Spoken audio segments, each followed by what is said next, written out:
Bueno, muy buenas tardes para todos. Sean bienvenidos, sean bienvenidas.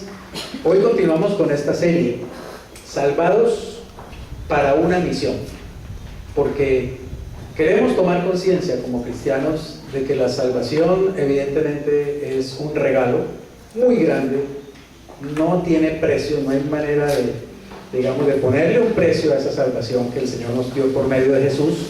Pero también eso tiene un propósito, y es que nosotros en realidad llevemos también ese mensaje del amor de Dios y de la salvación en Cristo a otras personas, que tratemos de alcanzar a otros con el mensaje, duplicar ese mensaje, de hacérselo llegar a otras personas.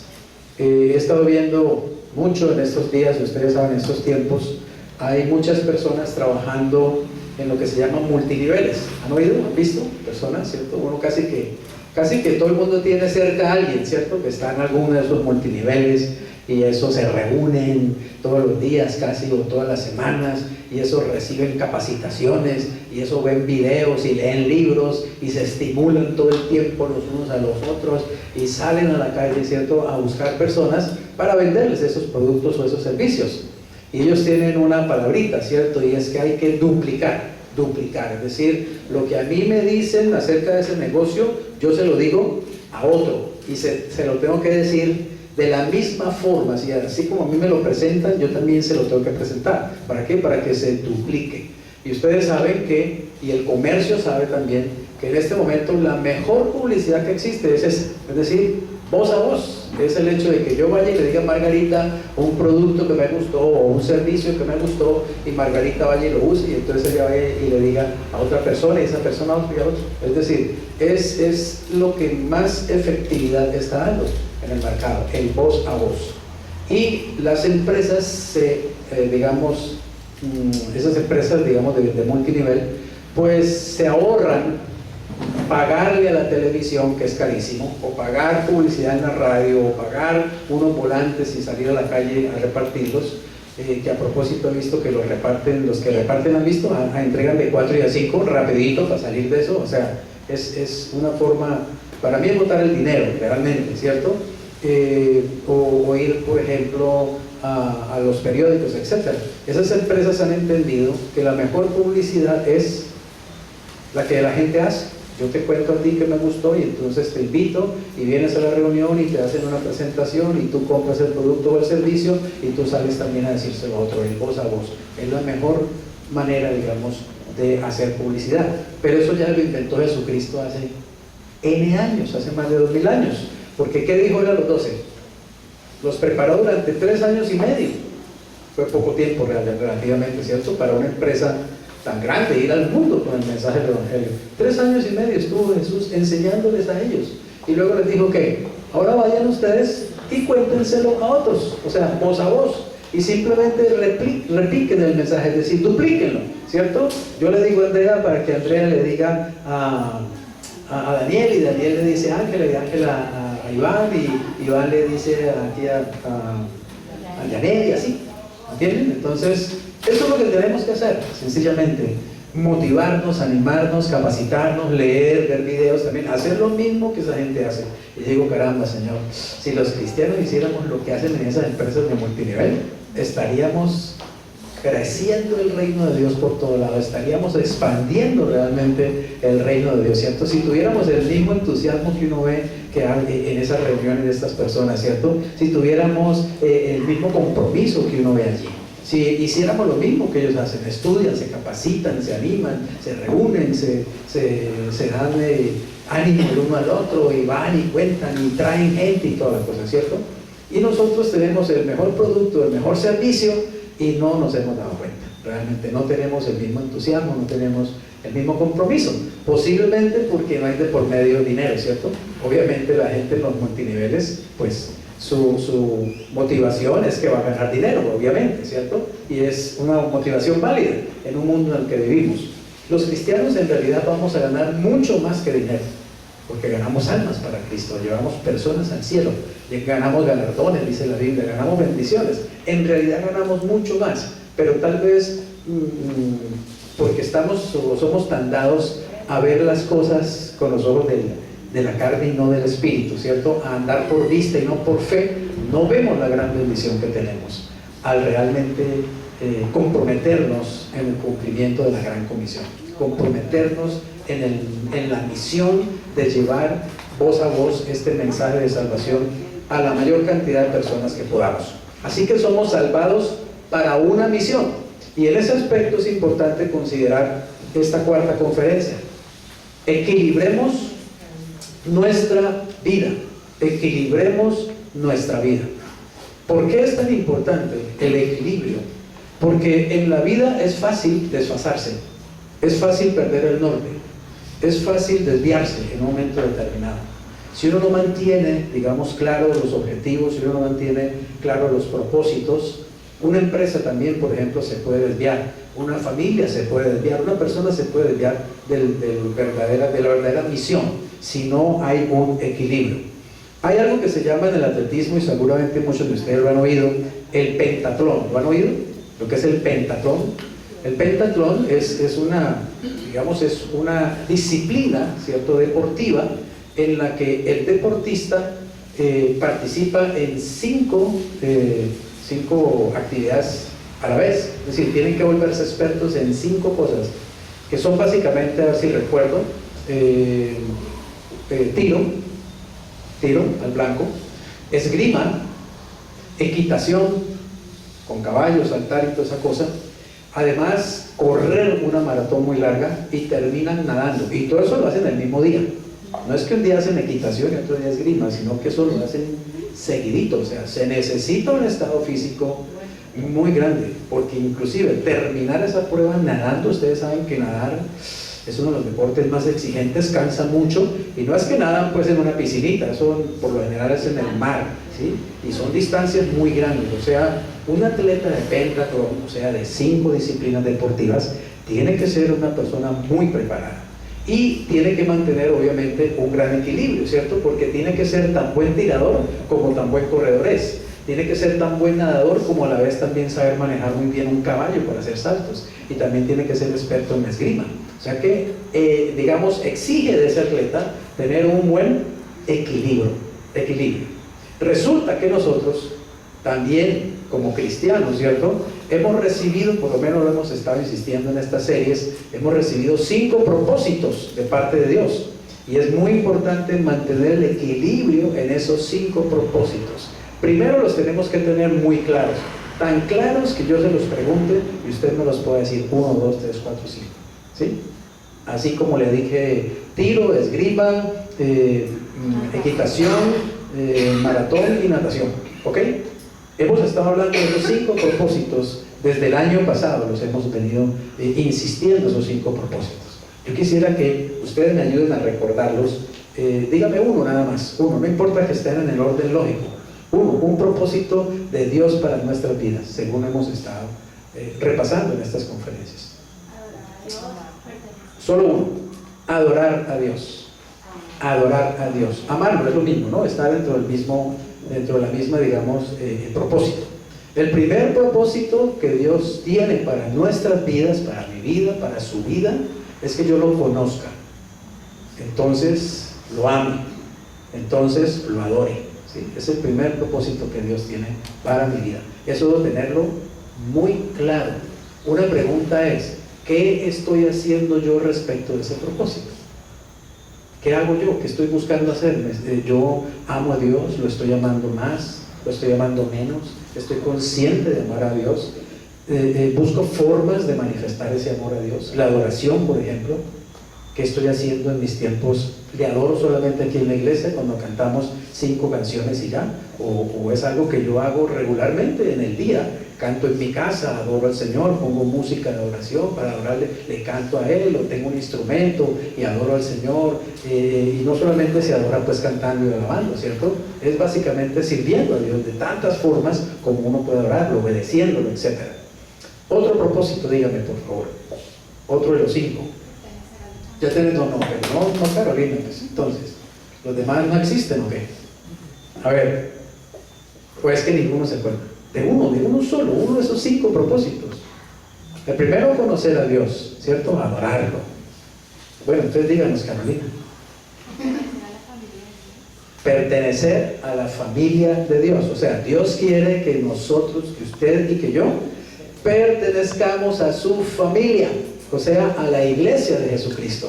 Cuando uno acepta a Jesús, uno entra en una relación personal con Dios, con su Padre, uno empieza a conocerlo, uno empieza a amarlo, uno empieza a aprender a adorarlo, pero a la vez uno se hace un hijo de Dios, o sea, uno viene a pertenecer a la familia de Dios. Dios quiere que yo sea parte de su familia, pertenezca a su familia, tenga comunión, tenga compañerismo con otros cristianos. Un tercer propósito: servir a Dios, pero eso está dentro de la adoración. Hacer discípulos, llevar la palabra, servir a Dios. Ajá. Bueno, entonces eso podría ser cumplir una misión, ¿sí? Dios quiere que yo cumpla la misión para la cual Él me creó y Él me salvó. Eso, ahí está el servicio, ¿sí? A Dios y al prójimo, evidentemente, ¿cierto? Eso es ministerio. Realizar un ministerio, un servicio al Señor. Tú decías hacer discípulos, ¿sí? Hacer discípulos. Bueno, eso está dentro de la misión, ¿sí? Estamos llamados a hacer discípulos. O sea, vaya y cuéntele a otro, y ese otro le cuente a otro y prepare discípulos, haga discípulos. Tú decías evangelizar, creo que sí, ¿no? Evangelizar. Igual, ¿no? Es esa misión, ¿cierto? De llevar la palabra, ¿no? Del Señor. Ser como Cristo, ese es un tercer propósito. Ser como Cristo. Mira el orden, para que usted se lo memorice más fácil. Así lo hago yo, ¿cierto? El primero es Dios, ¿cierto? Lo primero es Dios siempre. O sea, ¿qué quiere Dios? Que yo lo conozca a Él. Él es el primero en todo, Él es la primera prioridad y la máxima y la más importante prioridad en mi vida. Quiere que yo lo conozca, ¿cierto? Al conocer a Dios, yo vengo a ser parte de su familia. Él me hace parte de su familia, o sea, me hace su hijo. ¿Está claro? Y 3, como yo soy su hijo, Dios me va a formar de acuerdo al carácter del hijo principal de esa familia, ¿sí? Del hijo más importante. ¿Cuál es? Cristo, el Hijo de Dios. Entonces Dios va a formar el carácter de Cristo en mí. Dios quiere que yo lo conozca para que yo sea parte de su familia, y siendo parte de su familia, el carácter de Cristo vaya siendo formado en mí, que seamos conforme a la imagen del Hijo de Jesucristo. Un cuarto propósito, ¿cuál sería? Bueno, ya lo dijeron en realidad, ¿cierto? Dios quiere que yo cumpla una misión, un ministerio, un servicio, que yo preste un servicio, que yo tenga una misión para cumplir, y de eso estamos hablando en este momento. Fuimos salvados ¿para qué? Para una misión, para cumplir una misión, o sea, para llevar el Evangelio de Jesucristo, para hacer discípulos, para evangelizar a otros, para servir a otros a través de un ministerio, ¿cierto? Entonces fuimos creados o fuimos salvados también para que nosotros podamos servir, para que podamos llevar ese mensaje del Evangelio o tengamos un ministerio. Muy bien, vamos rápidamente aquí. Nuestra vida es una prueba de atletismo, pentatlón, de 5 propósitos, y debemos mantenerlo en balance. Esos propósitos los practicaron los primeros cristianos y se resumen ¿en qué? En el gran mandamiento y la gran comisión de Jesús. Pregunta: ¿cuál será el gran mandamiento? ¿Se acuerdan? ¿Cuál es el gran mandamiento? El amor. El amor. Cristo resumió todo mandamiento que usted se pueda encontrar en la Biblia. Puede haber 5,000, 7,000. Cristo lo resumió en el amor. El gran mandamiento es el amor, ¿cierto? Pero Él habló del amor en 2 sentidos, ¿se acuerdan? Como en el sentido de la cruz. Miren la cruz, ¿sí? La cruz tiene un palo vertical y un palo horizontal, ¿cierto? El palo vertical, ¿qué sería? El amor relacionado ¿con quién? Con Dios, el amor a Dios. Y el palo horizontal con tu prójimo, ¿cierto? Entonces Jesús dijo: amen a Dios sobre todas las cosas y amen al prójimo como ustedes mismos. Ese es el gran mandamiento. ¿Y cuál es la gran comisión? ¿En qué consiste la gran comisión? ¿Qué fue lo que Cristo dijo que hiciéramos? Ir y hacer discípulos, bautizándoles, enseñándoles, ¿cierto? Básicamente, digamos, resumámosle una palabra: hacer discípulos. Hacer discípulos. Esa es la gran comisión. Vayan y cuéntenle a otros, ¿sí?, que yo vine. Vayan y díganles que yo di la vida por ellos, que di mi sangre por ellos. Vayan y díganles que en mí hay salvación, que en mí hay perdón de pecados. Vayan, díganles. Y prepárenlos de tal manera que ellos puedan decirle eso mismo a otros. ¿Está claro? Eso es hacer discípulos, básicamente, de una manera muy sencilla. Entonces, repasemos aquí los 5 propósitos de los que hemos hablado. Mire, el primero, resumiendo, lo digamos en el gran mandamiento y en la gran comisión, ¿cierto? Ama a Dios con todo tu corazón. ¿Eso que vendría siendo? Adoración. La palabra clave allí es adoración. 2, ama a tu prójimo como a ti mismo. ¿Eso que vendría siendo? La palabra clave: ministerio, lo que ustedes decían: servir, evangelizar, hacer discípulos. Ministerio. 3, ve y haz discípulos. ¿Cuál es la palabra clave allí? Evangelismo, porque evidentemente lo primero que yo tengo que hacer para ganar a un discípulo para Cristo es evangelizarlo. Lo primero que tengo que hacer es hablarle acerca del evangelio, evangelizarlo. 4, bautizándolos, dijo el Señor, ¿cierto? Vayan y bautícenlos. Eso tiene que ver con compañerismo. A propósito, la palabra bautizo o bautismo, digamos, en nuestra Biblia, viene de una palabra griega. Fue traducido del griego, ¿cierto? El Nuevo Testamento fue todo escrito en griego. Y la palabra en griego que nosotros leemos bautizo es la palabra baptizo. Baptizo, así con G y con X, baptizo, ¿sí? Y esa palabra en el griego significa que usted toma algo y lo une con algo más y cambia, digamos, la naturaleza de eso. Por ejemplo, yo tomo azúcar y tomo agua, ¿sí? Y uno el agua y el azúcar, ¿y qué se forma? ¿Qué se forma? Una solución, ¿cierto? ¿Cómo le llamamos a esa solución? Agua de azúcar, ¿sí o no? Agua de azúcar, ¿sí? Fíjense, ya no le decimos azúcar nada más, ¿cierto? Y ya no le decimos tampoco agua, ahora le decimos agua de azúcar. ¿Por qué? Porque están mezcladas. La palabra bautizo significa eso, mezclar. Mezclar algo con algo más de tal manera que cambie la naturaleza. O sea, bautizar significa que yo soy unido a Cristo de tal manera que la naturaleza de Él viene a ser parte de mi naturaleza y la naturaleza mía viene a ser parte de la naturaleza de Él. O sea, quedamos fundidos. Corintios lo dice de esta manera: el que se une al Señor, un espíritu es con Él. Quiere decir que mi vida cambia. Por eso dice: el que está en Cristo, o también el que tiene a Cristo dentro de Él, pues, ¿qué es? Es una nueva criatura. Yo antes era Freddy y ahí está Cristo. Ahora Cristo está dentro de mí y yo estoy dentro de Él. Ya yo no soy el Freddy de antes. Soy un Freddy mezclado nada menos que con Jesucristo. ¿Está claro? Ni soy azúcar ni soy agua de azúcar. Es la idea. ¿Está claro? Soy una nueva criatura. Y es una nueva criatura que nada menos y nada más tiene ahora los genes y tiene ahora la identidad de Jesucristo, el Hijo de Dios. Por eso me llamo cristiano. Cristiano es alguien que se ha mezclado con Jesucristo porque ha sido bautizado, es decir, ha sido injertado en Él, ha sido mezclado con Él. Y eso es lo que significa el bautismo en el agua. Por eso a mí me hunden en el agua, ¿cierto? Porque estoy allá, digamos, como si yo me estuviera fundiendo con ese elemento que es el agua. Y eso significa que estoy muriendo a mi vida antigua y ahora me sacan del agua, y eso significa que estoy resucitando a una vida nueva. ¿Por qué? Porque me he unido a Cristo. Pero al unirme a Cristo, automáticamente quedo unido también a su familia. O sea, quedo unido a la iglesia. Entonces, dentro de la iglesia, ¿qué voy yo a encontrar? Compañerismo.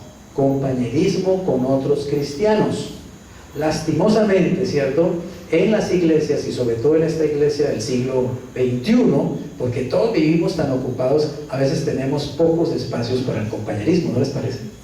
Que de verdad casi no somos compañeros, no somos amigos, somos personas que se conocen, que van y se sientan al lado en una silla en un mismo templo, pero salen cada uno a vivir su vida en la semana, y muchos ni siquiera se conocen, ni siquiera le saben el nombre al otro, lo han visto 20 años aquí y no saben cómo se llama. Es lamentable realmente, ¿cierto? Porque no tenemos esa conciencia.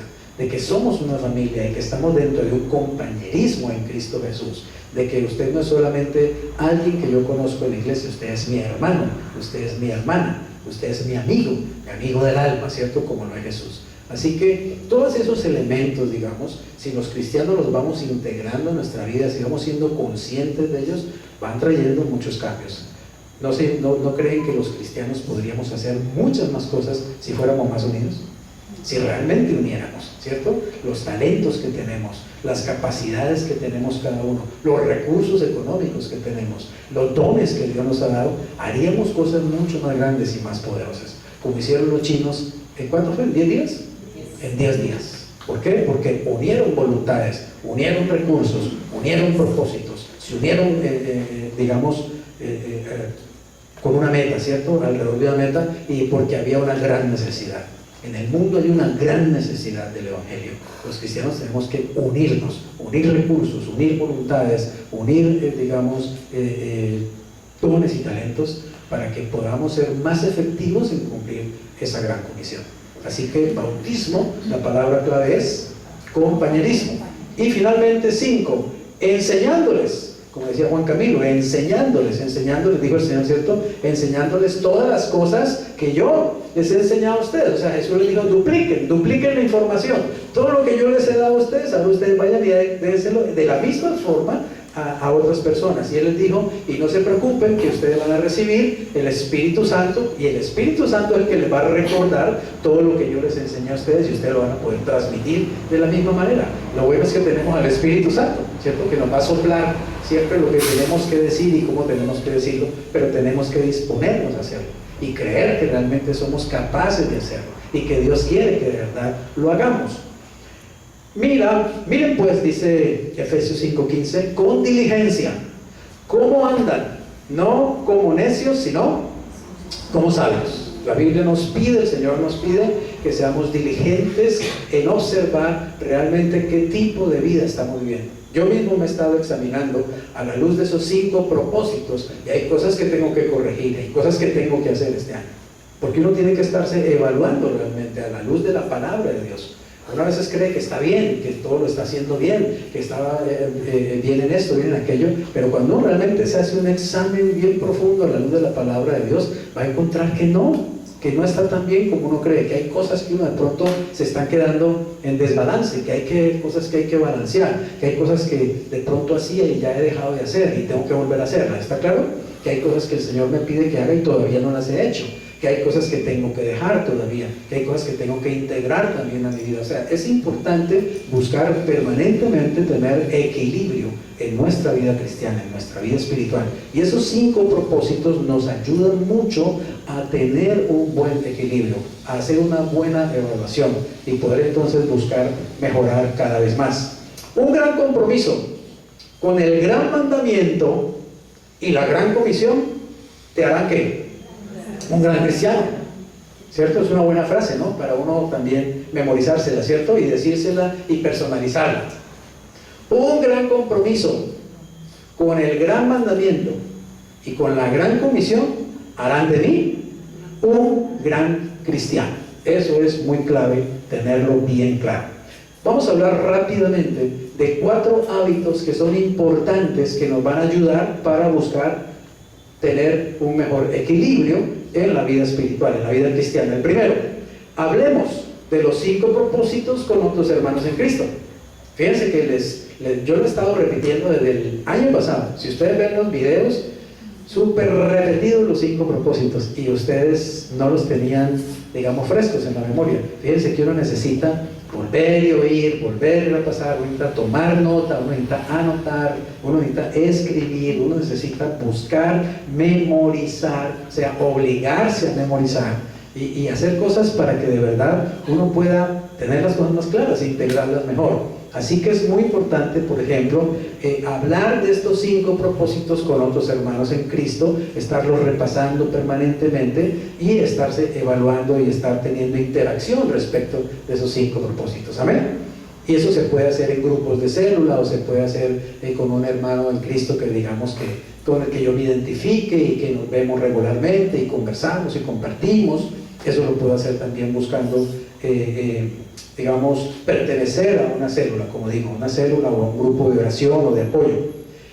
Proverbios 27:17 dice: hierro con hierro se aguza, y así el hombre aguza el rostro de su amigo. ¿Qué significará eso?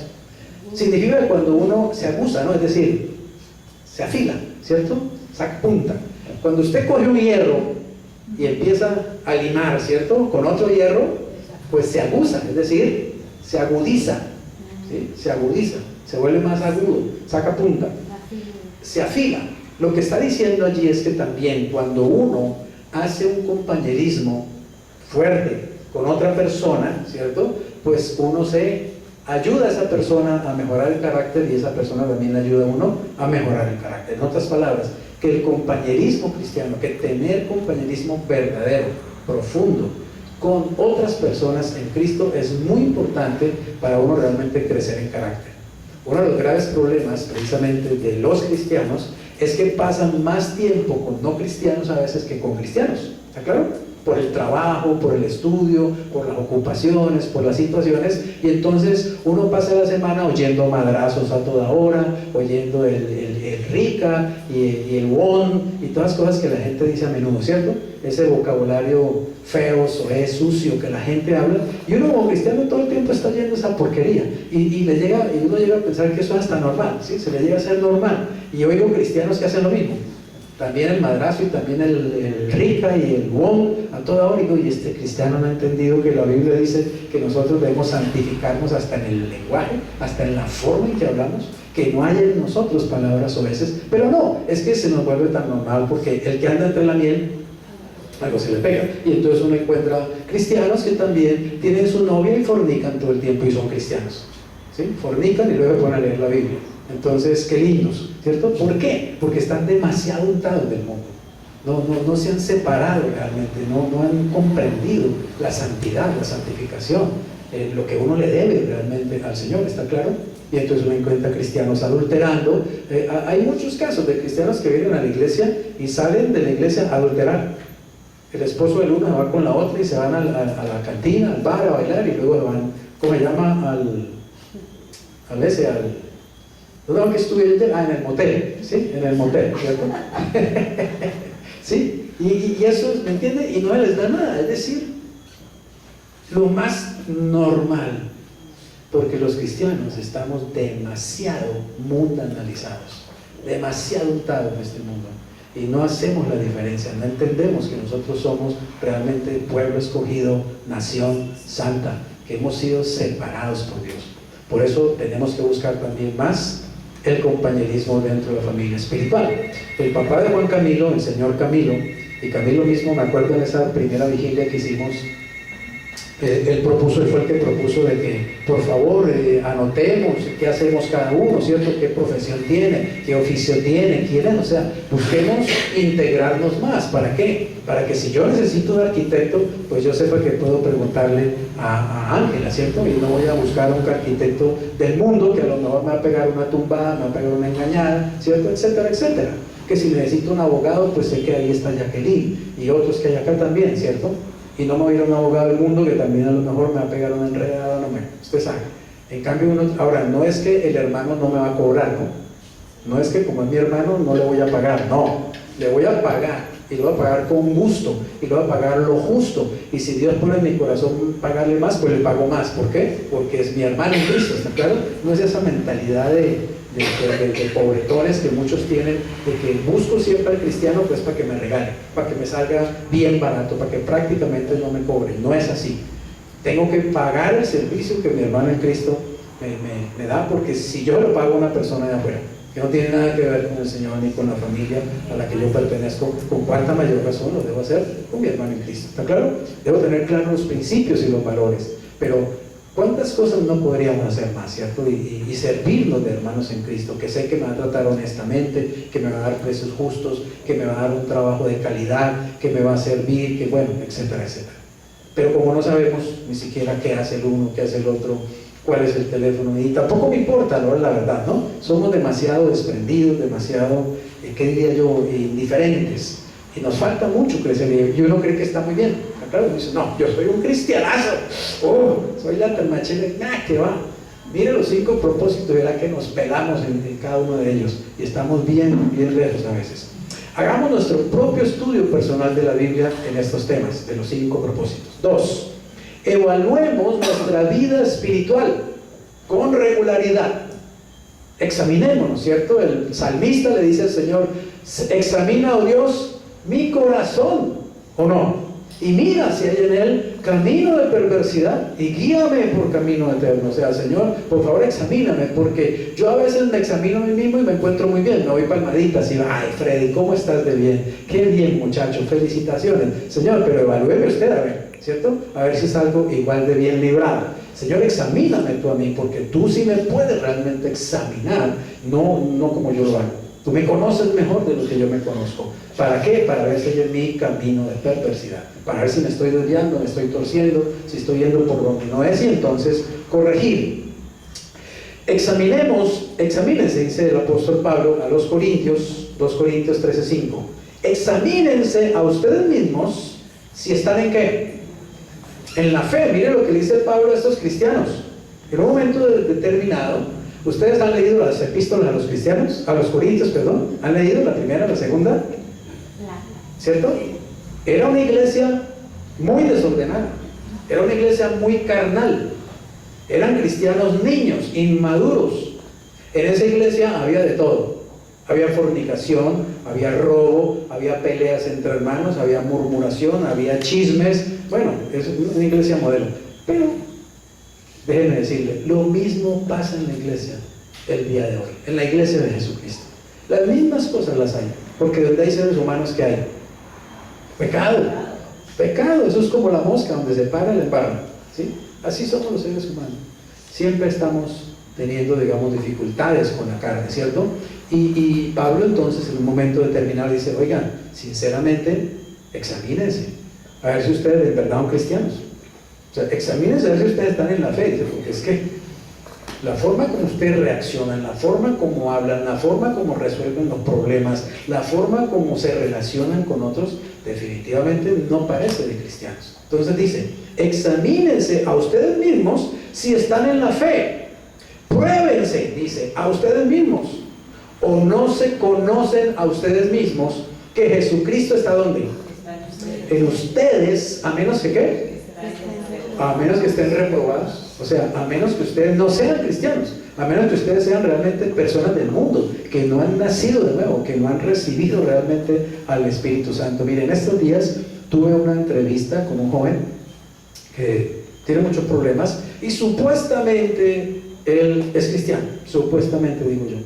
Pero sinceramente, después de hablar 2 o 3 veces con él, a nivel personal, me doy cuenta que no tiene ni idea de dónde está parado respecto de Cristo. Y hay muchos cristianos así. Hay cristianos que ni siquiera tienen seguridad de que Cristo está en sus vidas. Realmente no tienen la seguridad.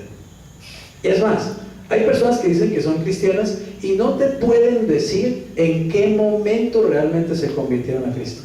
Yo le preguntaba a este joven, bueno, cuéntame una cosa, eso lo hago mucho cuando estoy discipulando. Bueno, cuéntame una cosa, ¿cómo fue que tú recibiste a Jesús? Ah, no, es que pues mi mamá es cristiana y ella me llevaba a la iglesia desde niño. No, sí, muy linda su mamá y muy chévere la iglesia de niño, pero yo estoy preguntando, ¿en qué momento usted hizo su compromiso personal con Jesús? ¿En qué momento usted realmente le admire? Es increíble, hablo con personas, no quiero con esto criticar iglesias, sino que eso pasa realmente. Hablo con personas que me dicen, yo estoy asistiendo a tal iglesia, me estoy congregando. ¿Y cuántos meses lleva? No, llevo 6, llevo 1 año. Y le digo, ¿y ya recibió a Cristo? Y me miran como si le estuviera preguntando, ¿cómo te parece, Juan Camilo? Como si le estuviera preguntando una cosa, pues, ¿de qué me está usted hablando? Digo, ¿ya recibiste a Cristo? No, yo voy a la iglesia, yo me congrego. Hay una linda orquesta, hacen una alabanza maravillosa, el pastor predica preciosísimo, es muy sabio en la Biblia. No me importa, te estoy preguntando es si tú sabes dónde estás parado realmente. ¿Has recibido a Cristo? Ni siquiera saben qué es recibir a Cristo. Y no tienen conciencia de que han hecho un compromiso personal con Jesús. Ahora yo le pregunto aún, cuando me dicen recibí a Cristo, ¿qué día lo recibiste? ¿En qué mes? ¿A qué horas? ¿Dónde estabas? ¿Cómo fue el asunto? No saben.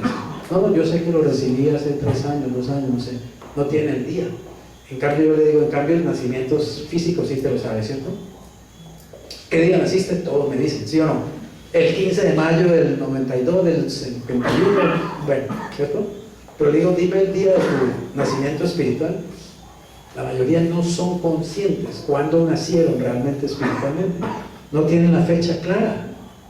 Yo digo, eso es tan claro como nacer físicamente. Esto es tan claro como volver a nacer. Y es más, es un nacimiento que es mucho más importante que el físico. Nacer espiritualmente es mucho más importante. Y este joven no me contestaba nada. Tuve que decirle, ¿sabes una cosa? Arrodíllate y vamos a recibir a Cristo. Vamos a empezar de cero. Porque, ¿cómo voy yo a edificar sobre algo que no tiene realmente el fundamento? La Biblia dice que el fundamento es Cristo. Eso es una casa sobre la arena. Y así hay mucha gente, ¿entienden? Recibiendo Biblia, inclusive hacen estudios bíblicos, hacen seminarios bíblicos y no han recibido a Cristo. O sea, no han empezado por el principio. Y es importantísimo evaluar. Y es muy importante evaluar. Yo tengo una serie de preguntas que con 4 o 5 preguntas ya sé dónde está esa persona. Y muchos están realmente en la luna, desubicados completamente de la verdad. Se han vuelto solamente personas religiosas. ¿Está claro? Cambiaron de religión, pasaron de la una a la otra. Y ahora asisten a un templo diferente. Antes iban a un templo, van a otro templo, pero no han cambiado realmente. Ni siquiera han nacido de nuevo. Y Pablo le dice a los corintios, examínense a ver si ustedes realmente son cristianos, si ustedes están en la fe. Amén. Así que examinemos. Ahora, yo no le estoy pidiendo a ustedes que están aquí que se examinen en ese sentido. La verdad, les conozco suficientemente para saber que ustedes tienen a Cristo, que ustedes han nacido, ¿verdad? Que ustedes son cristianos verdaderos. Pero ahora estamos hablando también de que nos examinemos en otros aspectos. ¿Está claro? Sobre todo respecto de estos 5 propósitos, que es muy importante para balancear nuestra vida. En segundo lugar, evaluemos nuestra vida espiritual ¿con qué? Con regularidad. 3. Escribamos nuestro progreso en un diario. Bueno, en eso sí me peleé yo, realmente. Yo nunca he escrito un diario de mi vida. Y ahora saben que me arrepiento a esta edad, porque yo quiero escribir un libro en el futuro de mi experiencia, de toda mi experiencia como, digamos, de conocer al Señor y de servirlo. Pero seguramente que va a haber muchas cosas que ya no les voy a poder recordar. ¿Está claro? Le voy a pedir al Espíritu Santo que me recuerde, y yo sé que Él lo hace, pero habrá cosas que de verdad es muy difícil ya recordar, porque nunca llevé un registro, un diario, sobre todo también de las lecciones que Dios me dio, de las enseñanzas que Dios me dio. Por allá tengo varias libretas.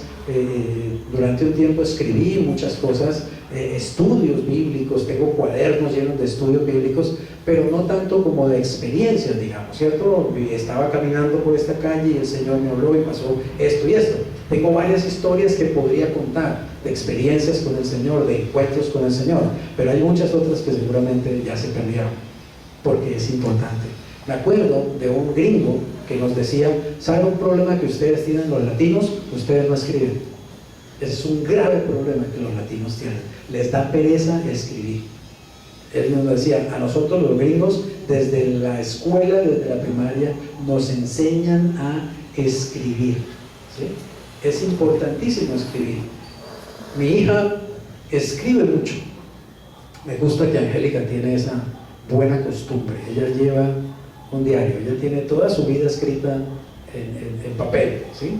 Y como ella le hicieron mucho bullying cuando ella estaba en la primaria, sufrió mucho de bullying, ella tiene esa experiencia muy clara, y ella va a escribir un libro para ese asunto del bullying, ¿cierto? Basado en su propia experiencia. Eso es importante escribir, ¿entienden? Porque va quedando un registro de tus experiencias. Y ahí sí yo me peleé, mirando esto y dije, Señor, ahí sí me peleé. Realmente he sido perezoso para hacer eso, ¿cierto? De ir escribiendo las experiencias, ir teniendo una ruta, un derrotero. Bueno, Números 33 nos dice, Moisés escribió sus salidas conforme a sus jornadas por mandato ¿de quién? De Jehová. Pregúntense, ¿cómo hubiéramos podido nosotros leer hoy día el Éxodo, Génesis, Éxodo, Números, Levítico, Deuteronomio, si no fuera Moisés el que los hubiera escrito? Esos 5 libros, el Pentateuco, fueron escritos por Moisés. porque Dios le dijo, ¿está claro? Estoy seguro que Moisés tampoco lo hubiera hecho si no fue porque Dios le dijo. Dios le dijo: Moisés, escriba toda la jornada, escriba todo lo que esté pasando. Y por eso tenemos Génesis, Éxodo, Levítico, Números y Deuteronomio, gracias a que Moisés escribió. No podríamos saber toda esa experiencia en el desierto, toda esa belleza que digamos cuenta Génesis acerca de Abraham, de Isaac, de Jacob, o el libro de Números, las experiencias de Israel, etcétera, si no fuera porque están escritas. Así que es muy importante escribir. Y saben una cosa, uno cree, o uno tal vez dice: bueno, es que yo no soy un escritor, ¿cierto? Es que esa no es mi profesión, no es mi carrera. Y tal vez uno piensa que uno no tiene nada que decir, pero la verdad es que si usted se pone a ver, usted tiene mucho que decir, ¿cierto? Mucho que enseñar. Usted es una persona que ha vivido muchas experiencias en la vida, buenas y malas, ¿no? Agradables y desagradables. Y usted podría hacer un libro de verdad, dando enseñanzas de su propia realidad, su propia experiencia. Y le aseguro que sería muy valioso ese libro. Yo lo compraría, porque me gustaría, además porque soy bien chismoso, ¿cierto? Me gustaría, si no, la verdad, porque uno aprende de las historias personales, ¿o no? No hay nada mejor, ¿cierto?, que cuando una persona se para aquí y dice: a mí me pasó esto y aquello y esto otro, y yo hice así, y yo hice así, y Dios me dijo, y entonces pasó esto, y vino el Señor, y es maravilloso eso. Así que, ¿por qué no? Les animo a que no lo dejen, digamos, en saco roto, sobre todo los que son jóvenes. Tienen tiempo todavía de empezar a escribir sus experiencias. Háganlo, vale la pena. Es un caudal de sabiduría para los años venideros y va a servir a otros también. Precisamente tiene que ver con el cuarto punto. Enseñemos ¿a quién? A otros. Dice Timoteo 2 algo muy espectacular. Este es como digo, el versículo de los multiniveles. Miren: lo que has oído de mí ante muchos testigos, ¿qué hay que hacer? Esto encarga ¿a quién? A hombres fieles. Y los hombres fieles deben ser ¿cómo? Idóneos. ¿Para qué? Para enseñar también a otros. Miren, ahí Pablo le estaba dando la clave a Timoteo de la difusión, digamos, peer to peer, persona a persona, ¿cierto? De la difusión más práctica que hay y más efectiva que hay. Esto que has oído de mí, o sea, lo que yo, Pablo, te he enseñado a ti, Timoteo, lo que has oído de mí ante muchos testigos, esto tú, Timoteo, encárgaselo a hombres fieles, a otros que sean idóneos, para que esos hombres fieles también se lo enseñen a otros. Pues miren, el Evangelio ha llegado hasta nosotros, siglo XXI, ha viajado durante 21 siglos precisamente gracias a eso. Gracias a que en cada generación, ¿cierto?, hay alguien que escucha el mensaje y va y lo transmite al otro. Si hubiera una generación que dijera: no vamos a predicar el Evangelio, ¿qué pasaría?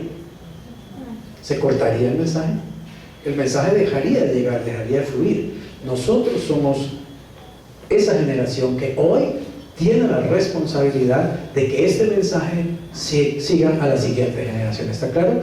Yo tengo la responsabilidad de pasarlo a mi siguiente generación, y usted tiene la responsabilidad de pasarlo a su siguiente generación. Y en eso consiste la Gran Comisión, en buscar ser creativos y buscar todos los medios posibles y todos los recursos posibles para que este mensaje siga pasando generación tras generación, para que este mensaje no se pierda. Y déjenme decirle que en muchos aspectos el mensaje del Evangelio se está perdiendo, en muchos aspectos, porque los cristianos no dormimos en los laureles, los cristianos no hacemos el trabajo, los cristianos no nos comprometemos con lo más importante y con los propósitos de Dios. Todo es para la gloria ¿de quién? De Dios. Debemos hacerlo para la gloria del Señor. La razón por la cual enseñamos lo que aprendemos es para dar gloria a Dios y contribuir ¿a qué? Al crecimiento de su reino. Miren, nosotros nos llamamos Iglesia Cristiana Ríos de Agua Viva de Colombia. ¿Y cuál es el distintivo? Extendiendo el reino de Dios. En otras palabras, cuando la gente pregunta: ¿qué es la Iglesia Cristiana Ríos de Agua Viva de Colombia? ¿Para qué sirve la iglesia? Para extender el reino de Dios. ¿Por qué existe la Iglesia Ríos de Agua Viva? Para extender el reino de Dios. No es para comer lasaña nada más. Es para extender el reino de Dios. Amén. Eso tenemos que tenerlo claro y tenemos que trabajar así.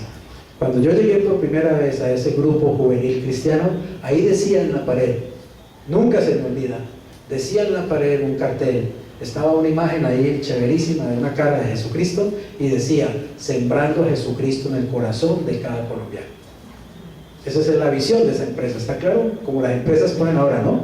Visión y misión, ¿cierto? Las empresas usted las ve, ¿no? Visión y misión. ¿Y la iglesia qué?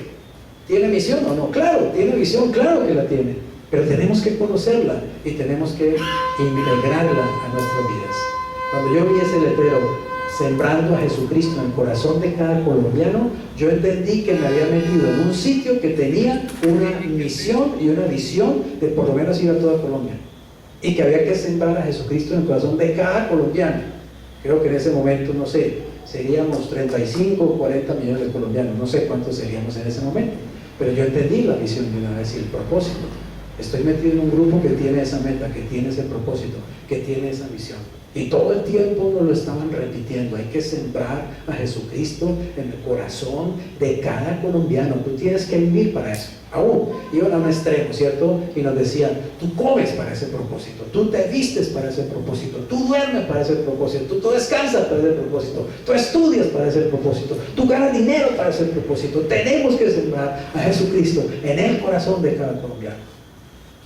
Y nos animábamos y salíamos, ¿cierto? Con el poder del Espíritu Santo a hablarle a todo lo que agarráramos en un parque, por ejemplo, o en un bus, o donde fuera, porque yo tengo que sembrar a Cristo en el corazón de cada colombiano, ¿eh? Y todavía no he perdido esa misión y no he perdido esa intención. Sé que tengo que hacerlo, y no solamente de cada colombiano. Jesús fue más allá, ¿no? Dijo, vayan a todas las naciones, así que es la gran comisión, es una gran empresa, una gran responsabilidad. Conclusión, gracias a Dios, ¿por qué? Por el equilibrio de nuestras vidas. Busquemos equilibrio en nuestras vidas, amén. Mire, por ejemplo, pasa mucho en la vida profesional, ¿cierto? Recuerdo un caso de un gran cirujano, lo estaban homenajeando en un hotel, había una reunión a todo timbal allí, ¿cierto? Y había personas hablando en vida, ¿no? Lo estaban homenajeando. Y pasaban personas y tomaban el micrófono y hablaban bellezas de este cirujano. O sea, ha sido mi mentor, ha sido mi maestro, yo he aprendido de la cirugía con él, o sea, sus manos son maravillosas, etcétera, etcétera. Personas que también daban agradecimiento, porque decían, Señor, usted pues fue el que me hizo la cirugía, por ejemplo, de corazón abierto, y me salvó la vida, etcétera, etcétera. Y había una jovencita sentada en primera fila con una mala actitud, una actitud como de qué pereza esta reunión, qué jartera estar aquí, qué bobada esta reunión, y era la hija del cirujano. Y cuando le pidieron a ella que diera unas palabras, tomó el micrófono y dijo, pues miren, estoy aterrada de todas las bellezas que están hablando aquí de este señor, ¿sí? No lo conozco, no sé quién es realmente. Yo no sabía quién era él. Pues todas las bellezas que ustedes hablan, lo único que yo puedo decirles es que lo único que yo hubiera querido es que él fuera mi papá, y no lo ha sido. Gracias. Y se sentó. ¿Cómo les parece eso? Este hombre era un gran profesional, pero era un pésimo papá. ¿Entienden eso? Eso es desbalance en la vida. En la vida hay que tener balance. Hay que ser un maravilloso cirujano, pero hay que ser un excelente papá. ¿Está claro? Hay que ser un gran esposo y hay que ser un gran pastor también. Amén. Hay que ser un tremendo amigo y hay que ser también un experto en aquello o en aquello otro. En otras palabras, la vida tiene que tener un equilibrio. Hay personas que triunfan en lo profesional, pero son un fracaso en lo personal. ¿Entienden la idea? ¿Por qué? Porque no entendieron el balance de la vida. Hay personas que se la pasan metidas en el trabajo y olvidan la familia. Hay personas que la pasan metidas en la familia y olvidan el trabajo. Desequilibrio en la vida. En todas las cosas tenemos que buscar equilibrio. Y los cristianos no solamente tenemos que estar pendientes de la vida familiar, de la vida laboral, de la vida profesional, sino también de la vida espiritual. No podemos descuidar la vida espiritual. No podemos decir, no, es que yo esta semana no he orado porque estoy muy ocupado. Es que yo no he leído la Biblia porque es que tengo tanto trabajo, ¿sí? No, es que yo no he ido a la iglesia porque estoy tan ocupado. Desbalance. Desbalance. Estás perdiendo el examen. Amén. Hay que buscar balance. Ahora, reconozco que no es nada fácil. Tener equilibrio en la vida y tener balance en la vida es de las cosas más difíciles que hay, pero no es imposible. y mucho menos si tenemos a Cristo y al Espíritu Santo. Amén. Así que gracias a Dios por el equilibrio en la vida, que Él nos permita cada día alcanzar ese equilibrio. Reflexión. ¿Con cuál, de los 4 hábitos, o sea, los 4 que acabamos de ver, puedo comenzar para seguir y equilibrar los 5 propósitos de Dios para mi vida? O sea, quedémonos con uno al menos. Pensemos, ¿cuál de esos 4 propósitos? Se los voy a recordar, porque sé que ya se les olvidaron. Primero, hablemos de los 5 propósitos con otros hermanos en Cristo, ¿cierto? El primer hábito. Segundo hábito, evaluemos nuestra vida espiritual con regularidad. Tercero, escribamos nuestro progreso en un diario. Y cuarto, enseñemos a otros. Entonces, ¿con cuál de esos 4 hábitos puedo comenzar? ¿Por dónde voy a comenzar? ¿Por dónde necesito comenzar para empezar a darle más equilibrio a mi vida a la luz de esos 5 propósitos? ¿Que son cuáles? Primero, conocer a Dios, para amarlo, para adorarlo. Segundo, pertenecer a la familia de Dios, para tener compañerismo, amor fraternal. Tercero, crecer en el carácter de Cristo, para ser como Cristo, evidentemente, y entonces hacer discípulos, o sea, reproducir el carácter de Cristo en otros. En cuarto lugar, servir, ¿cierto? Servir, buscar servir, para tener un ministerio, servir a mi prójimo a través de un ministerio. Y en quinto lugar, cumplir una misión, ¿ok? Es decir, llevar el Evangelio de Jesucristo donde quiera que vaya, reproducir esa realidad, duplicar esa verdad. Padre, oramos en el nombre de Jesús. Te pedimos humildemente hoy, Señor, que tú nos examines a la luz de estas verdades. Estoy seguro, Señor, que ninguno, incluyéndome a mí, pasamos completamente el examen, porque no somos material terminado, Señor, somos material en proceso. Todos estamos caminando hacia la perfección, todos estamos caminando hacia la meta, Señor. Pero ayúdanos, Señor, a avanzar este año. Ayúdanos a crecer, Espíritu Santo precioso. Ayúdanos a integrar estos 5 propósitos a nuestra vida diaria y trabajar en ellos por el poder del Espíritu Santo, para que se cumpla en nuestras vidas ese propósito por el cual estamos en este planeta Tierra, Señor. Y para que nuestra vida cada vez sea una vida más equilibrada, más efectiva, más eficaz, con mayor fruto para tu gloria. Señor, nos humillamos delante de ti en esta tarde. Reconocemos nuestra absoluta necesidad de ti para poder alcanzar este equilibrio que todos necesitamos. Reconocemos, Señor, que estamos aprendiendo apenas, que estamos caminando apenas, y te pedimos que nos ayudes a caminar lo que tenemos que andar en este año 2020.